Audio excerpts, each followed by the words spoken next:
শিশুদের যে অ্যারেস্ট হয়েছে ৯ জন শিশু অ্যারেস্ট হয়েছে, এটা আমরা খবরে দেখেছি, সেইটা আমরা চ্যালেঞ্জ করেছি। গোপালগঞ্জে সংঘাতের ঘটনায় করা মামলায় ৯ শিশুকে গ্রেফতারের প্রেক্ষিতে শিশু আইন সঠিকভাবে প্রয়োগ হয়েছে কিনা তা তদন্তে একটি কমিটি গঠনের নির্দেশ দিয়েছেন হাইকোর্ট। ওই কমিটিকে আগামী ৫ নভেম্বরের মধ্যে প্রতিবেদন জমা দিতে বলা হয়েছে। আজ রবিবার ২৭ জুলাই ২ আইনজীবীর করা এক রিট আবেদনের শুনানি শেষে এই আদেশ দেন বিচারপতি কাজী জিনাত হক এবং বিচারপতি আইনুন নাহার সিদ্দিকার নেতৃত্বাধীন হাইকোর্ট বেঞ্চ।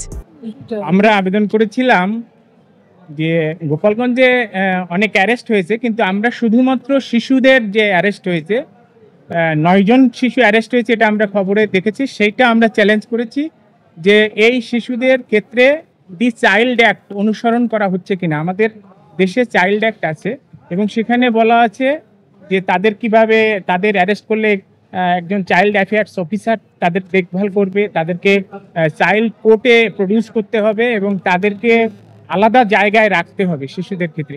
সেইগুলো কেন অনুসরণ করা হচ্ছে না, এটা আমরা চ্যালেঞ্জ করেছিলাম।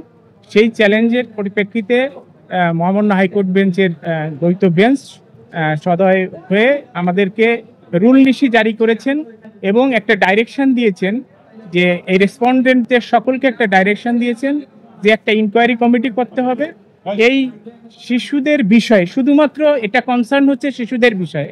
এই শিশুদের বিষয়ে তাদের কি হচ্ছে, কি বিষয়টা কি, চাইল্ড অ্যাক্ট অনুসরণ করা হচ্ছে কিনা এবং তাদের বর্তমান পরিস্থিতি কি, সেটা ইনকোয়ারি করে এই কোর্টে আগামী ৫ নভেম্বর সেই রিপোর্টটা দাখিল করতে হবে। এইটি হচ্ছে মূল অর্ডার। এর আগে গত ২১ জুলাই এ বিষয়ে রিট করেন হাইকোর্টের আইনজীবী উৎপল বিশ্বাস এবং আবিদা গুলরুক। রিটে বিবাদী করা হয়েছে স্বরাষ্ট্র মন্ত্রণালয়, আইন মন্ত্রণালয়, নারী ও শিশু বিষয়ক মন্ত্রণালয় সহ সরকারের ৮টি সংস্থাকে। প্রসঙ্গত, গোপালগঞ্জে এনসিপির সমাবেশকে ঘিরে হামলা এবং সহিংসতার ঘটনায় ৫টি হত্যাকাণ্ড সহ মোট ১২টি মামলা দায়ের করা হয়েছে। এসব মামলায় মোট ১০,১৩৭ জনকে আসামি করা হয়েছে। গ্রেফতার করা হয়েছে ৩১৪ জনকে, যাদের মধ্যে ৯ জন শিশু রয়েছে।